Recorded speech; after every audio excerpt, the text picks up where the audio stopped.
one of the, I think, most special things about the biological station, since I've been here about 5 years, there are so many families going back generations that have involvement here. We're nearly 100 years old, coming up on that centennial not too long from now. And one of these families I've gotten to know, because I've been here, are the Dimitts. And so it's so special to welcome kind of one of our own tonight for our lecture. So Mallory Dimmitt is the CEO of the Florida Wildlife Corridor Foundation, a nonprofit organization that champions a collaborative campaign to permanently connect, protect, and restore a statewide corridor for people and nature. She co-founded the organization and has served in many capacities over time, including expedition team member, executive director, board member, and now CEO. For the previous 5 years, she was vice president of strategic development and business relations at Lights Brothers Inc., a family-owned company with 5 generations of agricultural operations and natural resource management experience across significant land holdings in Florida and Texas. She earned her BS in natural resources from the University of the South and was awarded the Doris Duke Conservation Fellowship at Duke's Nicholas School of Environment and earned a Master of Environmental Management and Environmental Economics and Policy. Well qualified. And also, what we love about this is we're all about education here, and the whole point of this educating is so that people will then go do something. And Mallory is really doing something. So we're thrilled to welcome you, and we'll turn it over to you.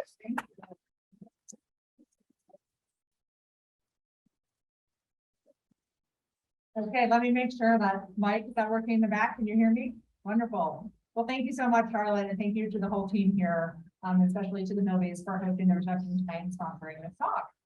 And when I picked this title long ago, I didn't mean for it to be so wordy. So let me just try and simplify it a little bit, which I'm going to be speaking tonight about.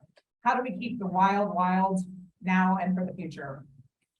And really, before I start, I want to ask you to take a minute, close your eyes, and just listen.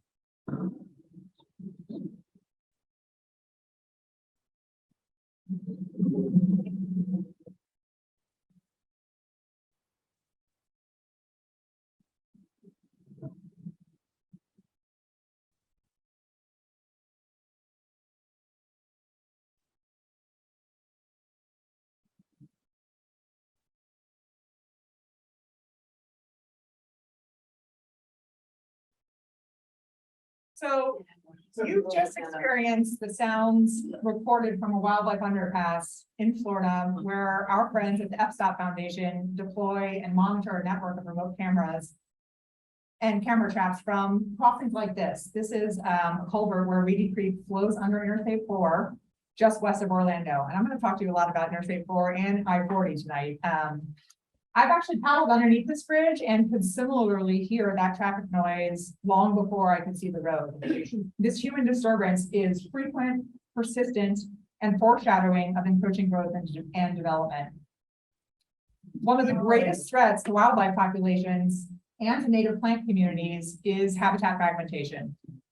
Increasing human populations and the resulting exurban and urban development is of course quickly degrading essential wildlife habitat.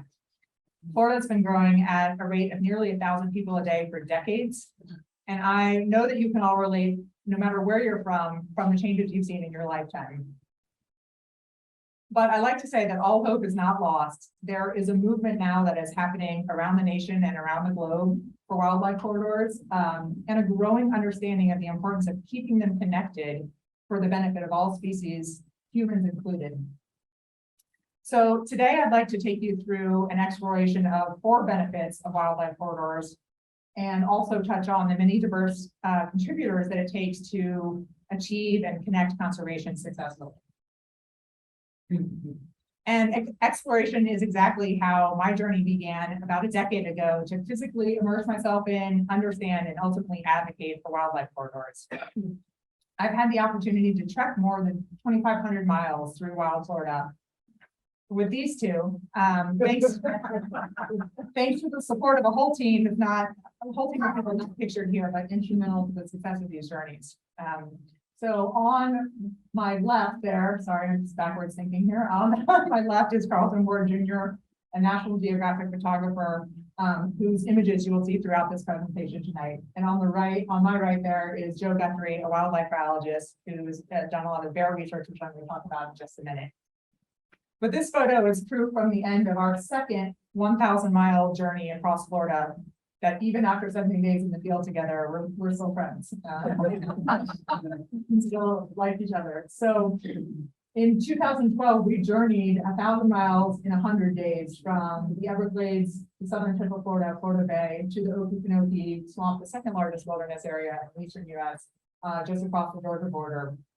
And that trek was so fun and so eye-opening to me, and maybe the first time I realized that there's really this Florida wildlife corridor idea is got legs and it's going to catch on, that I was naive enough to think we should do this again. So we actually planned and led the second 1,000-mile trek, which started from the midway point of the first one in 2015 in the Everglades Headwaters region, just outside of Orlando and west across the Big Bend to the Alabama border, finishing at Gulf Islands National Seashore, where that last photo was taken.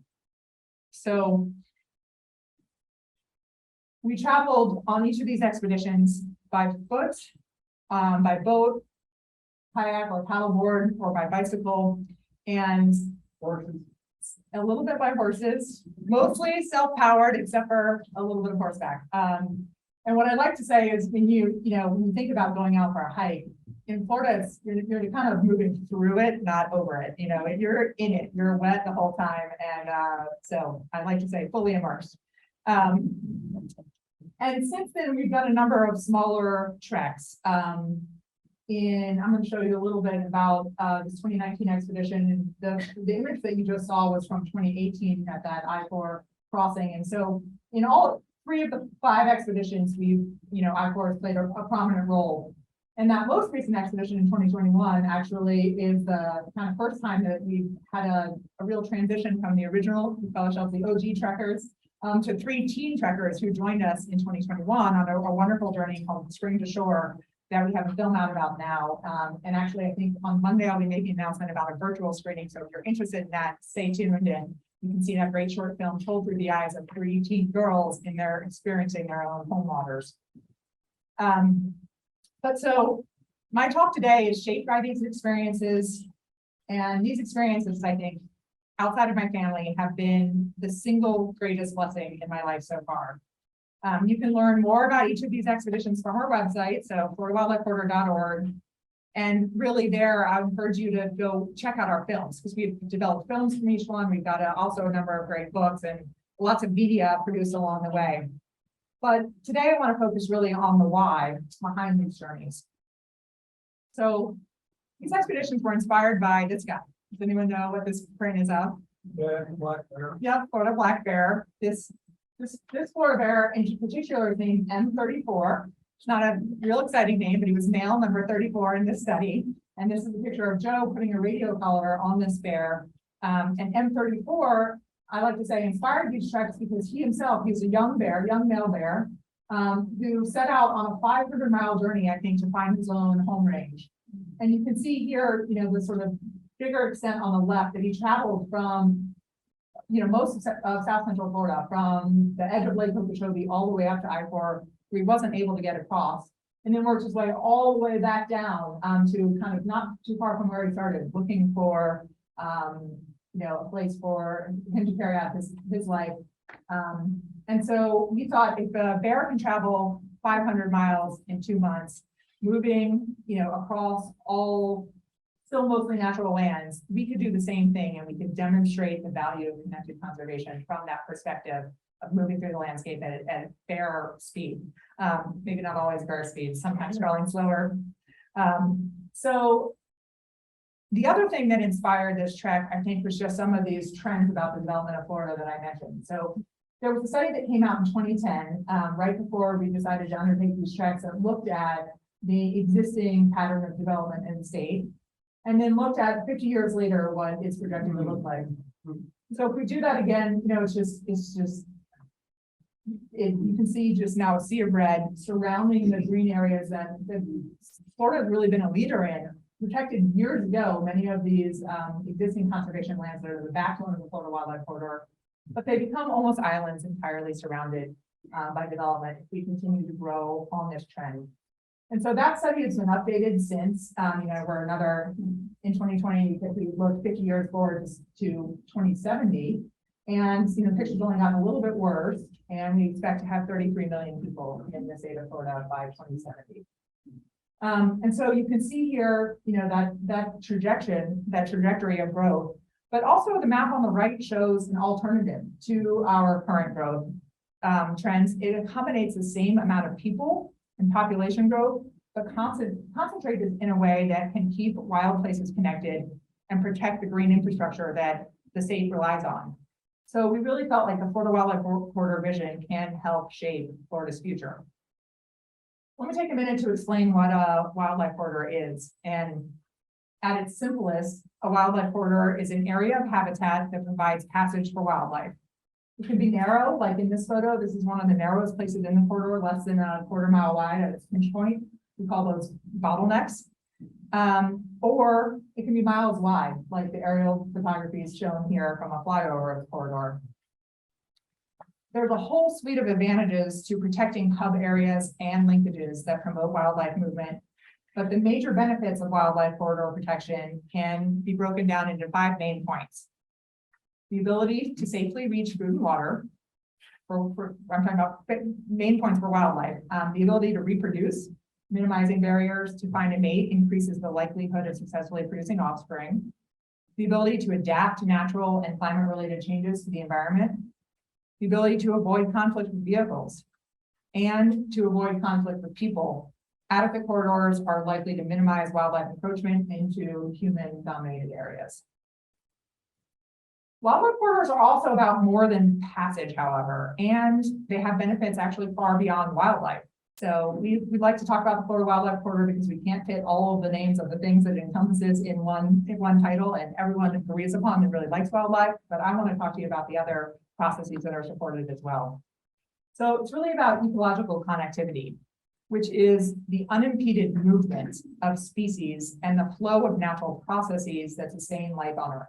So that's what we're talking about here, is really ecological connectivity.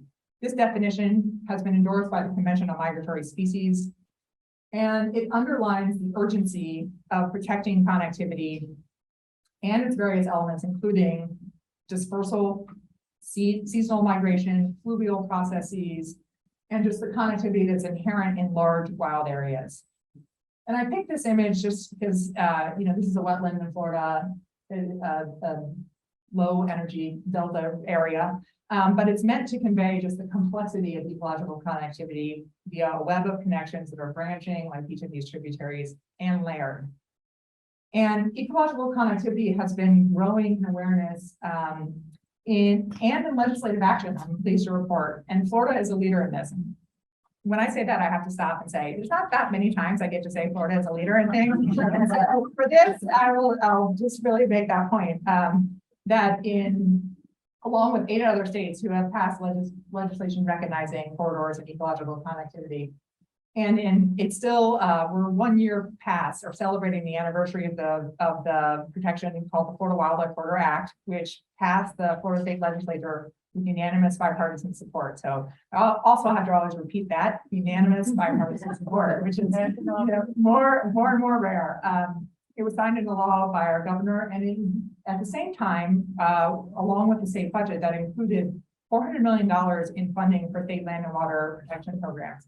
And so that's a real coup, an achievement after years of not having these programs, which have been established by lots of folks in this room and others who worked hard to get those programs going in the late 90s and the early 2000s, but had been under-supported for years. And so now we've had 2 years in a row of $400 million level funding from our legislature, recognizing the need to protect this corridor, designating it officially in state statute and encouraging its conservation.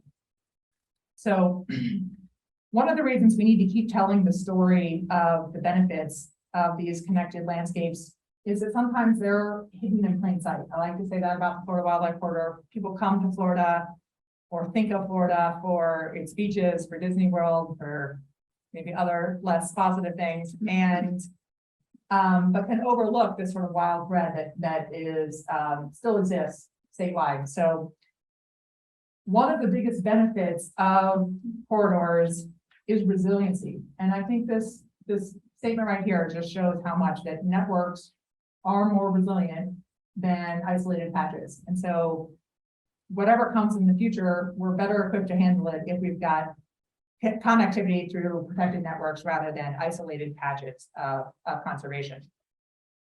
And we also know that genetic disbursement is one of the benefits of wildlife corridors. And so, I'm sorry, this slide is busy and a little more wonky than normal, but this example is a land bridge over Interstate 75. And if you look here on the top right, just helps to explain that wildlife corridors maintain this genetic exchange, facilitated seasonal movements, multi-generational, and enables movement over time.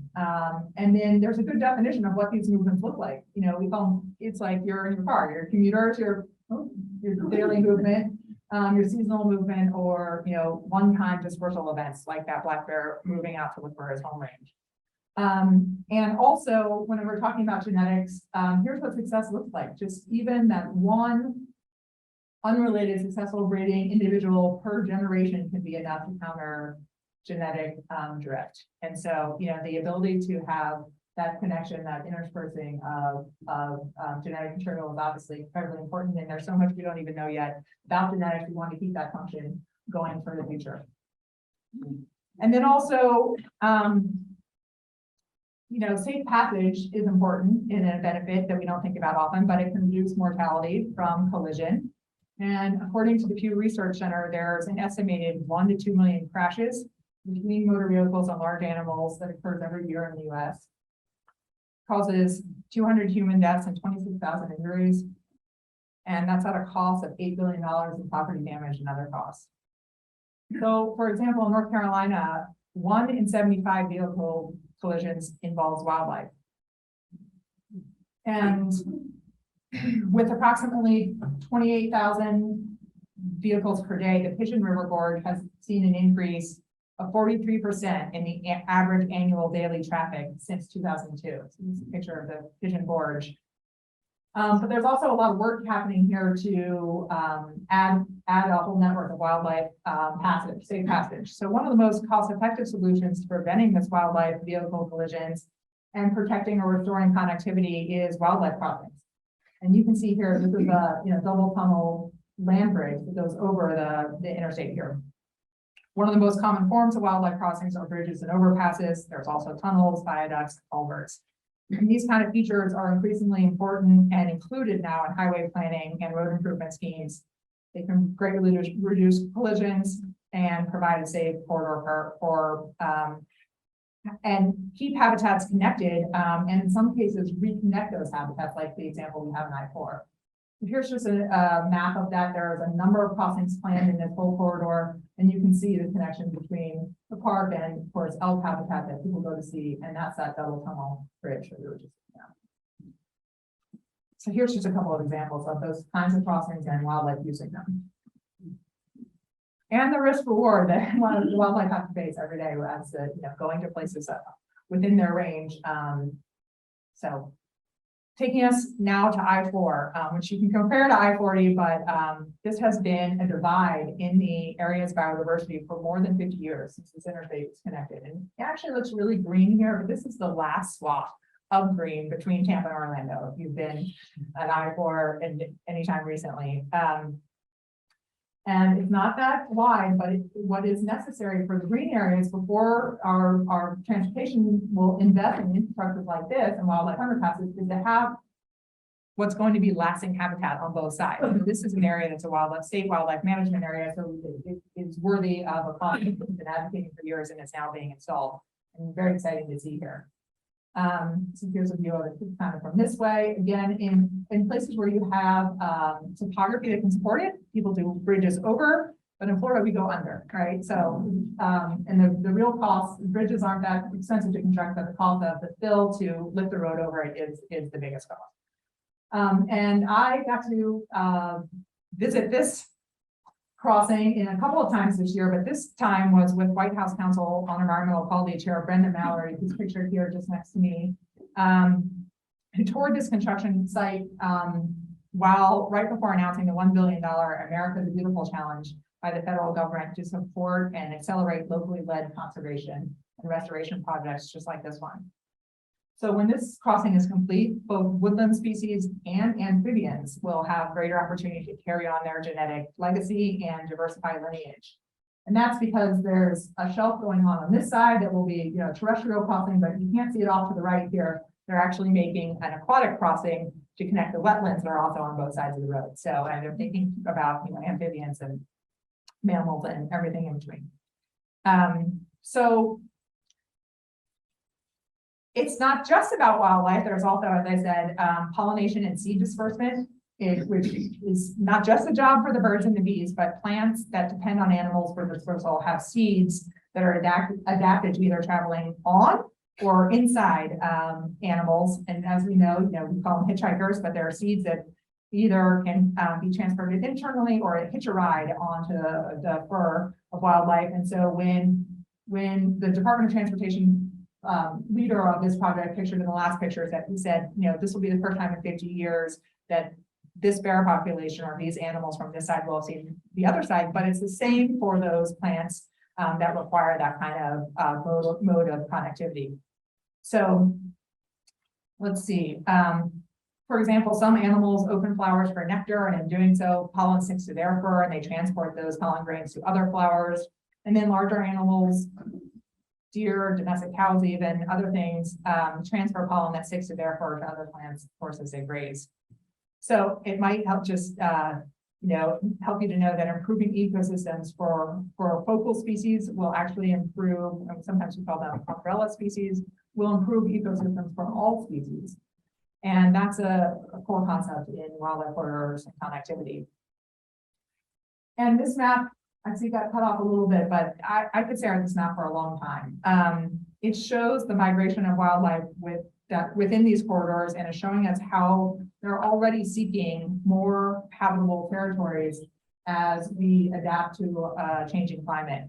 And connected habitats will help some of these species shift in their ranges in response to this. And for us here, you can see just how important this, of course, the Appalachian chain is for the entire eastern US. And someone had a comment earlier before we started today just about the importance of the coastal plain. So also look at the route coming out of Florida, which we've been talking about a lot, and eventually winding its way to the Appalachian chain, but through a number of different routes, including the southeastern coastal plain, which I know is near and dear to some of you here. So this map shows how wildlife is anticipated to move and migrate based on climate warming. And so, these are the expected movement corridors. So we've got to make way to enable them. Because if you think about, what's between Florida and the Appalachian, Atlanta and everything else, you're not seeing it here, right? Just so I do think, though, that nature will play an important role critical role in the actions by providing these win-win solutions for the impacts of a changing climate that we're already seeing, both in adapting, helping species adapt to changing climate, but also in helping to store and sequester carbon. So in wetlands, forests, grasslands, they all provide a buffer from extreme weather events such as floods, droughts, and rising seas. And storm attenuation is an increasingly important role. And important for flood dispersal and other extreme events, which we're seeing with more frequency. So conservation and restoration protect our water supply, they protect our water quality, they protect lands that facilitate aquifer recharge. And in Florida, we're seeing an increased interest in protection of wetlands, seagrasses, and mangroves because of their role in carbon capture and sequestration, and because there's now market mechanisms that can make the restoration of those types of landscapes profitable. So increasingly, like I said, there are markets to recognize and value the storage of carbon and other ecosystem services. And that's a real hope for expanding the tools we have in the toolbox for protecting wildlife corridors. So the Wildlife Corridor Foundation that I work for commissioned an economic study that we got the results of earlier this year. And I want to talk a little bit about the economic findings of that study. But first, I'm going to start with this recreation data because it's fascinating. US data shows that the outdoor recreation economy accounted for 1.8%, almost 2% of GDP for the nation in 2020.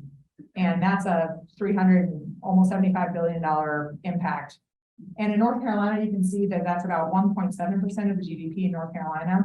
And in Florida, we're actually at about 3% of GDP in outdoor recreation economy. And I think that's just, because of the breadth of that, including our boating economy, that is so prevalent in Florida.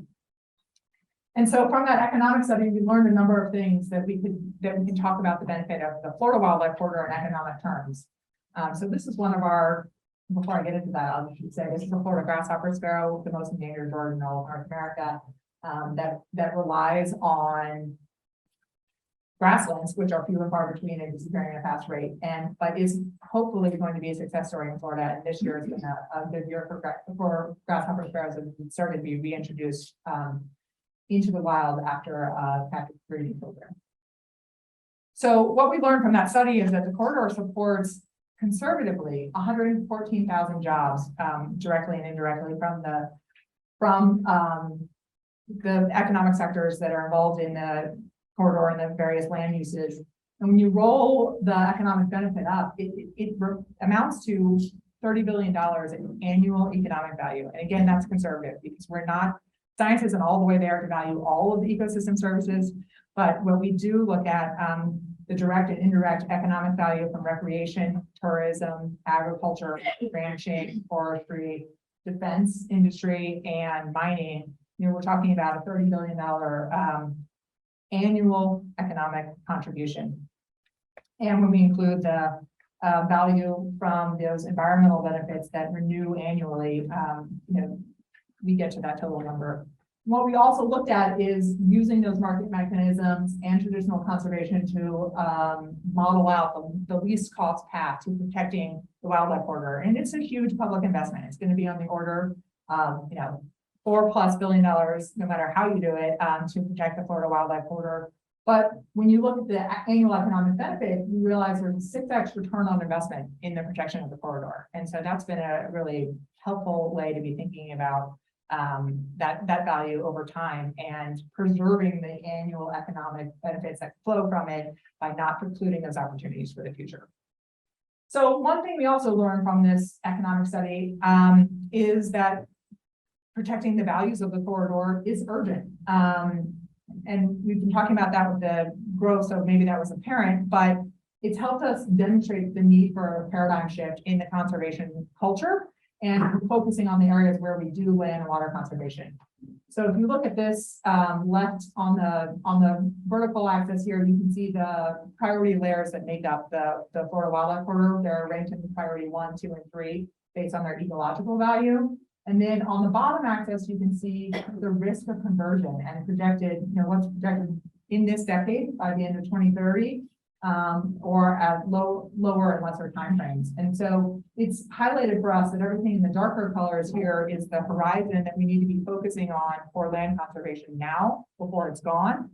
And I think that's an important shift and distinction to make because from my own experience, the conservation community is really spending its time in here because it's less costly, right? I mean, these are not the areas at the edge of development. They're further from it. The development pressures are less, and just the dollar cost per acre to protect it are also slightly less. So it will take a shift, but by having this, look at these represent thousands of acres, and so we know that there's 900,000 acres in this horizon area we need to be protecting, and that 500,000 of them, 500,000 acres, are at risk of being lost in this decade or in the next 8 years. So it's going to take a shift, and we're ready, I think, employees to make that shift. When I love this watercolor map of the Florida wildlife corridor because it gives you a chance to kind of think about it holistically. And when we talk about all the things that we've covered today, the corridor has a lot to offer, and there is something for everyone and an approach for everyone. And so I think that broad-based appeal is ultimately what's going to help us save the corridor. And so I'm going to play you this clip from a expedition and a film called The Wild Divide. Right now, the Florida wildlife corridor is being pushed to the breaking point. This backbone here on the Lake Hills Ridge is holding the corridor together.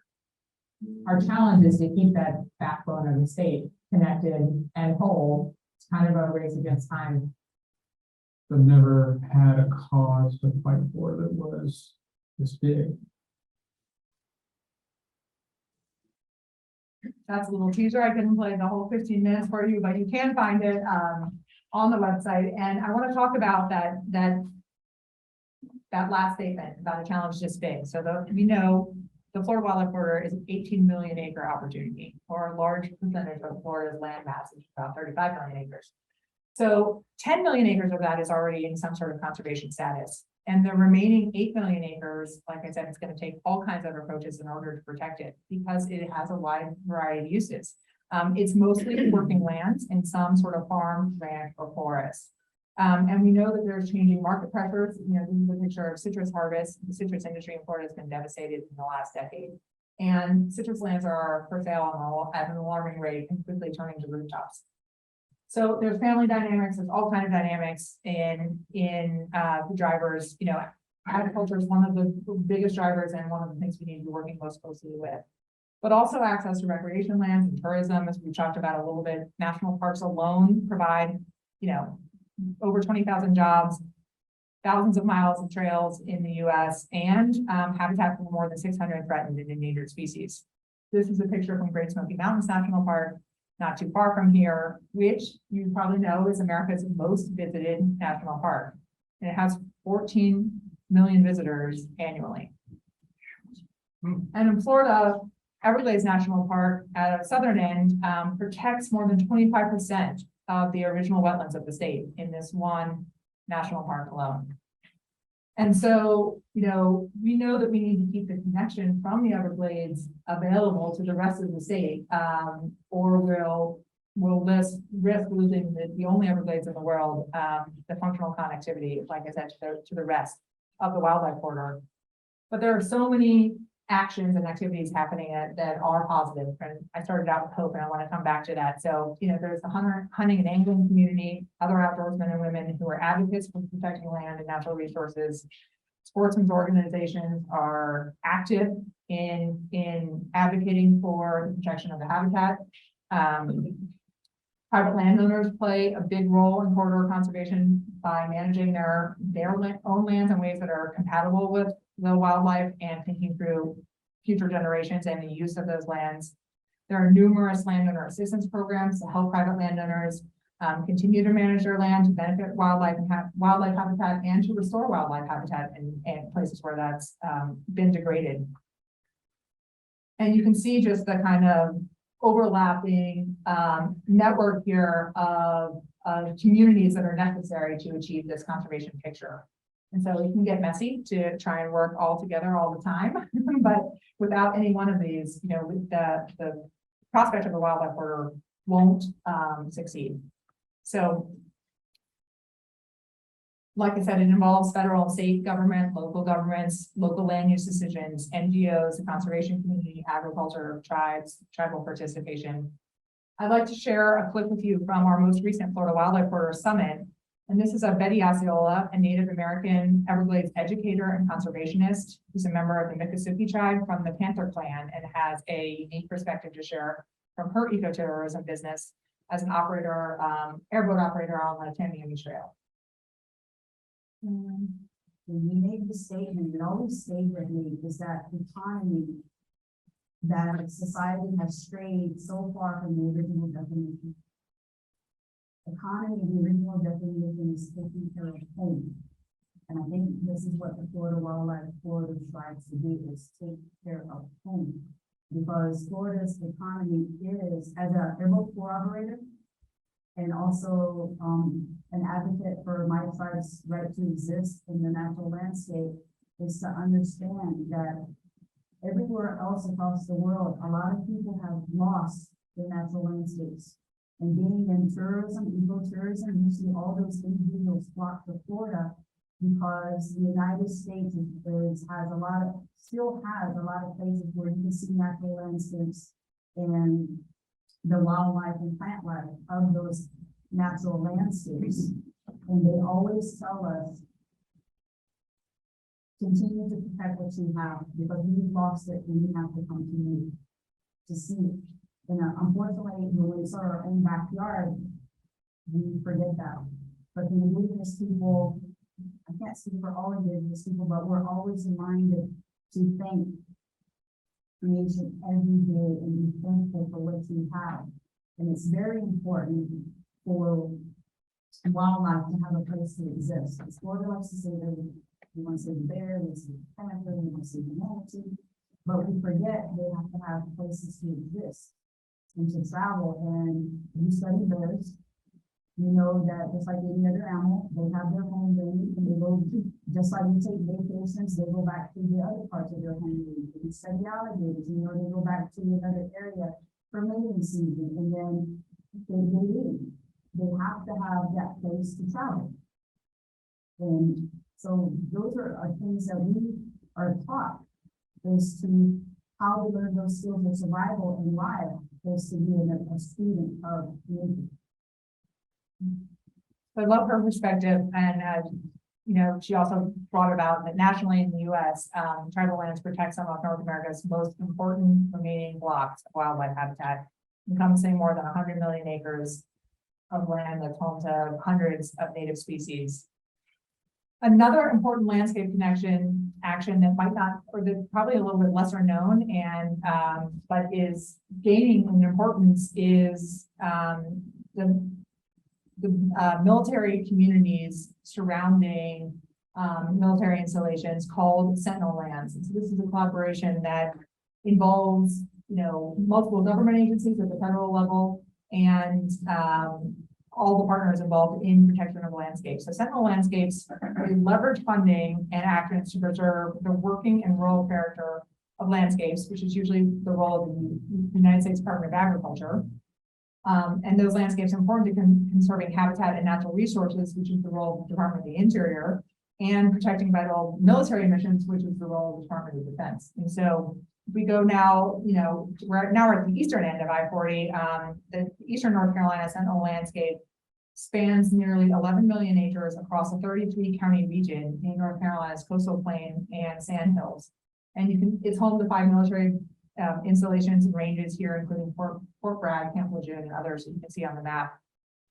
But behind agriculture, and this map shows, it might be hard to read the legend, just the lighter white, sort of pale white lands here are agriculture, and the green is forestry, which is also agriculture, but distinguished from row crop agriculture. So behind agriculture, military-related activity is the second largest economic driver in the state of North Carolina. And for years, the Eastern North Carolina Sentinel Landscape Partners have worked together to support the endangered species recovery while simultaneously strengthening the military mission and energizing local agricultural economies. And if I click to Florida to show you a similar effort, you can see here that we actually have 2 currently designated Sentinel landscape programs, started with Avon Park Air Force Range in Central Florida here. And most recently, this should be purple now, but it's been designated this Northwest Florida Sentinel landscape around Eglin Air Force Base. And we have a 3rd proposed Sentinel lands in the Jacksonville area surrounding Camp Landing in Northeast Florida, which we're hopeful will be approved this year. And again, these just allow the federal government to foster greater collaboration and use funds to incentivize the conservation. And someone asked me today about Georgia as well. And so you can see the Georgia Sentinel landscape here, and the map doesn't keep going, but as we were just looking at the North Carolina one, you know, you can envision, just like that flow map, the connections that could be preserved when you just see the scale of the Sentinel landscapes and the overlap of the corridor.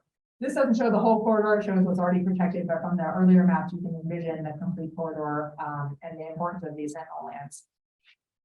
So as you can see, a big tent collaborative advocacy approach is the best and really the only way, the only solution for large scale state and regional landscape conservation. And my work at the Florida Wildlife Corridor Foundation is to champion a collaborative, missed the mission here, but I'll just say it again, is to champion a collaborative campaign to permanently connect, protect, and restore the Florida Wildlife Corridor. Together, we are answering that call for hope and activating solutions, and it's going to take non-traditional conservation actions, more partners and different expertise, and incentive programs, and new focus on areas outside of traditional conservation, like smart growth, accelerating action, incentivizing innovation. to see that these connected landscapes are permanently conserved. It's also going to take greater engagement of the private sector, which we're increasingly working with. And I think I hope that I've also conveyed to you that now is our moment, that really this is urgent, and this decade is critical to the survival of this vision here on the right of the Florida Wildlife Corridor. So my hope for the future is that wild Florida will persist for generations to come. And if we look back 500 years ago, when European settlers first arrived in Florida, they were awed by what they called, by the land that all they found there, and what they called La Florida at that time. And so if we look forward 500 years to whatever event might happen at that time, I hope those inhabitants will also be delighted by the wild that remains. And I hope that that wild is complete with panthers, bears, manatees, and the full array of plants and animals and ecosystem processes are still thriving. That's my goal for the wildlife corridor. Wherever you are, I hope this will also inspire you to want to get involved, to know your local landscapes and the people who are working there to keep them protected. Wherever you live, you can get involved with and support connected conservation. I hope you'll reach out to your local land trust or your favorite organizations to learn what corridors, big or small, might be in your home habitat. And if you'd like to stay in the know and keep up with the progress in Florida, you can follow along here on the Florida Wildlife Corridor with our social media. And finally, I'd like to end with just this encouragement, which is one of our core values is to get outside. There is no better way to foster an appreciation for the wild spaces more than experiencing them. Of course, once you do, you'll want to protect them and to keep it wild by fostering or protecting connections everywhere. So thank you.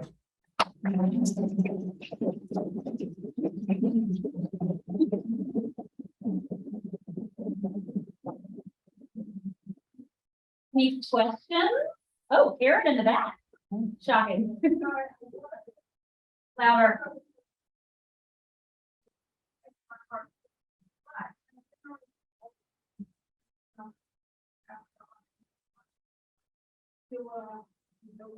Yep.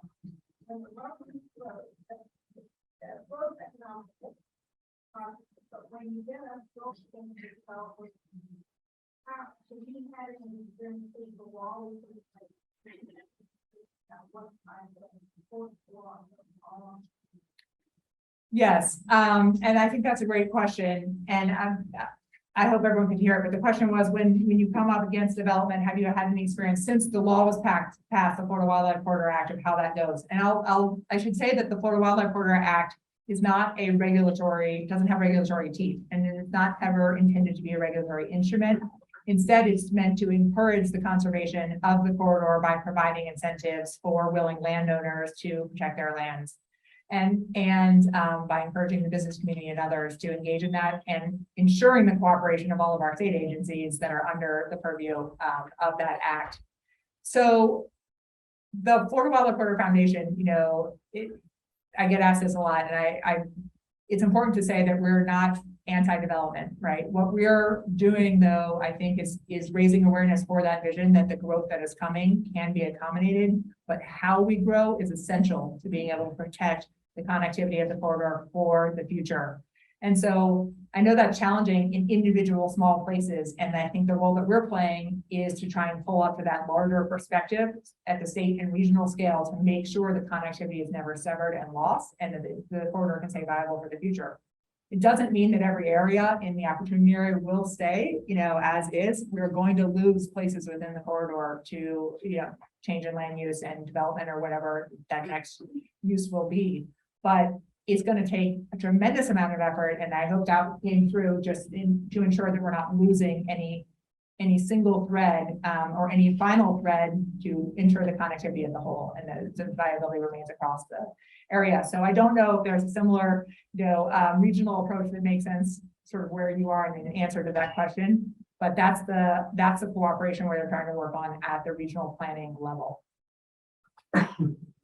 Another in the back.